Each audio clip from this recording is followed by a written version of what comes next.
The year is 1992 and we're in a small town of Granby in Colorado. At this time, there is an auction going on and they're selling off foreclosed properties. One of the lands that was being put up for auction was this, an empty 2-acre land. One of the people that was interested in this land was a wealthy businessman named Cody Dochev. Cody Dochev wanted to expand his concrete business into this land for the town of Granby. He didn't expect anyone else to be interested in this land, so he wasn't paying attention when the auction was going off. But to his surprise, another person was very interested in this land, a man named Marvin Heemeyer. When the auction came up, Marvin Heemeyer ended up bidding to $42,000 and winning the whole thing. When Cody Dochev realized this has happened and Heemeyer has bought the land under his nose, he got extremely pissed off. Marvin had bought the land and he had plans to expand his welding business, so he wanted to build a warehouse and do a muffler shop plus welding. But since Dochev wanted this land and now he couldn't have it, he decided to offer Marvin Heemeyer a little bit more money. He said $60,000 and you leave. But Marvin Heemeyer said, nah, I just bought this place and I'm not leaving. You could say Cody Dochev was a very powerful and rich man in the town of Granby, and Marvin Heemeyer kind of pissed off the wrong family. Cody Dochev ends up buying the land near Marvin's property in the plans of building a concrete factory.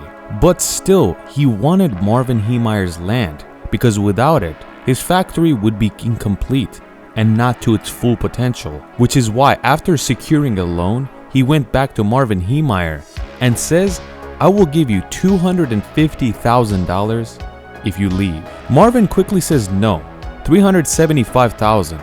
And after a while, he says, no, don't even think about the $375,000.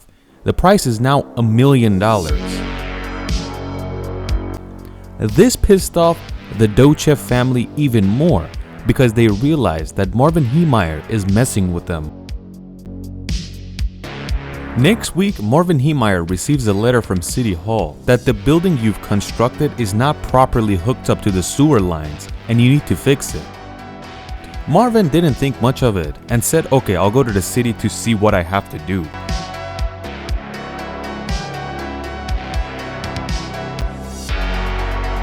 After going to the city, they hit him with a huge bill of $100,000 because there wasn't even a line ran from his property to the street, and Marvin had to pay for all that if he wanted to hook up his property to it. Marvin realizes that of course he can't pay this much to fix it, so he said, I will go to the sewer district to see what is happening. Next week, he goes to the sewer district. The sewer district had a manager, and who was that?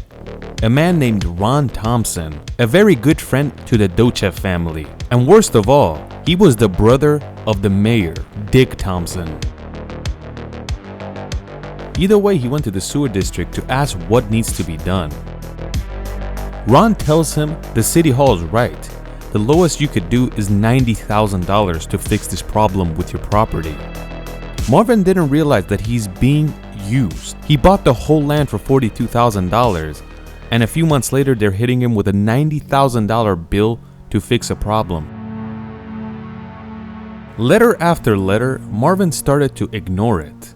And after months and months, it slowly turned into years, and the property was still not hooked up to a sewer. Year after year passes until we get to the year 1998, when the Dochev brothers finally decide to build out the concrete factory right next to Marvin's property. There was another problem, because when the concrete factory was starting to get built, they pretty much blocked off access to Marvin's property.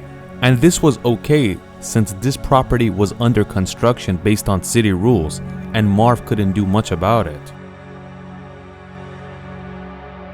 Marvin decides to think and said, screw it, I'll do it myself.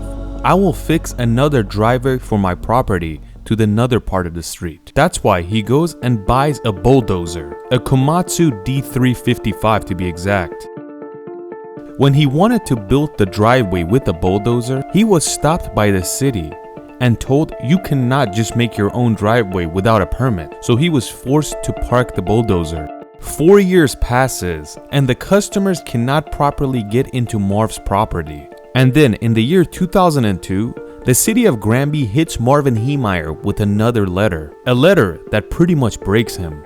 They basically tell Marvin Heemeyer, since you're not hooked up to the line for more than 10 years now, you have to close your business and we cannot provide you with a business permit anymore. And if you don't hook up your property to the sewer line, you will be fined $100 a day. This is when Marvin Heemeyer had enough and he lawyered up to go sue the city. But unfortunately, the city was too filthy and corrupt for Marvin to do anything, and he lost the case. After losing the case, the city would not give up. They fined him for parking junk cars on your property because you're not allowed to. You don't have a dismantling license, and these cars can hurt the environment, so you have to get rid of them and pay thousands of dollars in fine. The small town of Granby that all this is going on had a newspaper as well. In the newspaper, they didn't give Marv Heemeyer a break either. They pretty much made him into a villain, and they said he's making the city's life and Cody Dochev, a local hero's life, a lot harder, and basically hurting the economy of our small town. Heemeyer was really stuck in a pickle. He couldn't run his business because they closed him down. He had all these fines piling up, and he couldn't use his property for anything. And day by day, the debt is going higher and higher. After all this, Marvin Heemeyer truly believed that the people and the town of Granby had betrayed him. And they're against everything he does. He takes a look at his warehouse and he sees this monster of a machine. And he looks to the other side and he sees all the welding supplies that he's not allowed to use and make money. After thinking about it, he decided to go at it. He brought half-inch steel and started welding it and turning his Komatsu into a tank. And in between the sheet metal, he poured concrete to reinforce it.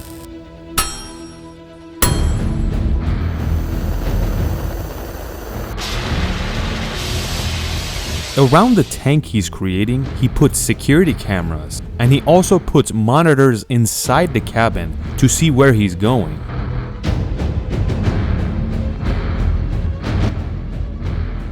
The bulldozer was becoming a tank, but you really can't call it a tank because it was much more powerful in terms of destruction. The Komatsu was getting ready for war, but before going out for battle, Marvin Heemeyer records a tape.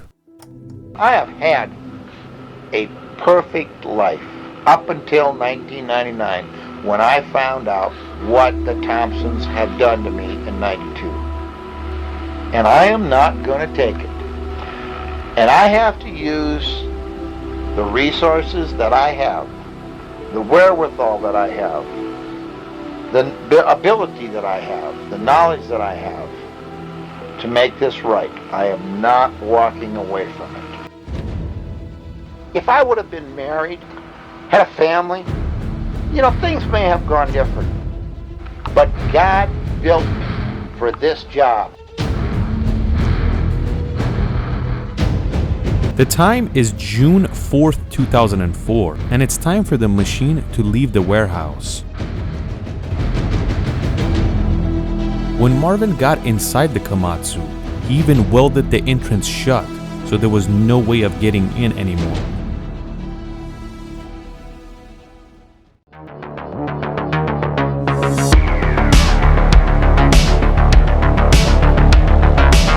The first target was right next to Marv himself, Cody Dochev concrete plant. At first, Cody told one of his guys to stop him, and the only tool that came close was a scraper, but a scraper weighs nothing compared to a bulldozer, so it didn't even slow the Komatsu down.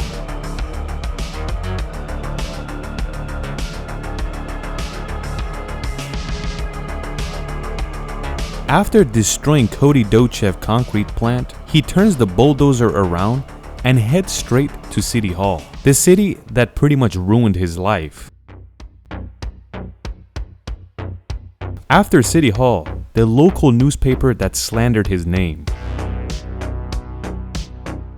Since the year is 2004, unfortunately there wasn't many camera phones, and all the footage you're seeing is taken by news networks, helicopters, and proper cameras. The police continued to try to get in front of the bulldozer and even shoot at it, but of course nothing was happening. Since no bullet was getting through that concrete barrier steel, Marvin was chilling and he was going all over town and destroying whatever he wanted. One policeman decides to climb the bulldozer to see if there's an entrance and he can get inside, but to his surprise, he saw no entrance because everything was welded shut. The city couldn't do anything about Marvin Heemeyer, which is why they were forced to call the governor of Colorado, and after realizing what is happening, he calls National Guard to send Apache helicopters towards Granby. In the end, Marvin Heemeyer gets to the house of Dick Thompson, the mayor. He completely destroys his house and goes to a local hardware store in downtown. After destroying a bunch of stores, it seems like the Komatsu had overheated because the radiator was blocked off. And in the middle of the hardware store, the engine shut off and it would not start anymore. After the SWAT team was pulling up onto the Komatsu, they heard a singular gunshot. And that was the sound of Marvin Heemeyer ending his own life. The more they tried, they realized that they cannot get inside the bulldozer, and they were forced to bring an oxyacetylene and start cutting away.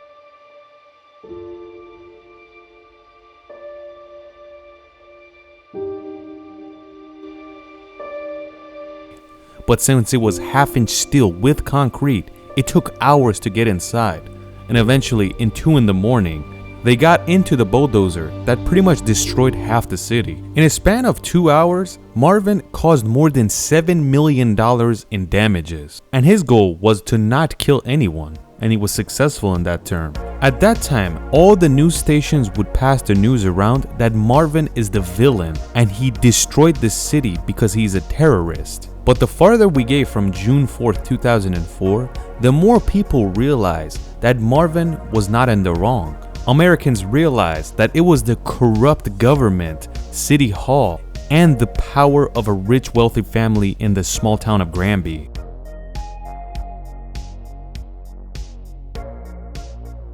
Dochev was such a terrible human being. Just because he didn't get his hands on a certain property, he wanted to ruin the person's life that bought it. And people have realized this. The bad guy is Cody Dochev and the town of Granby.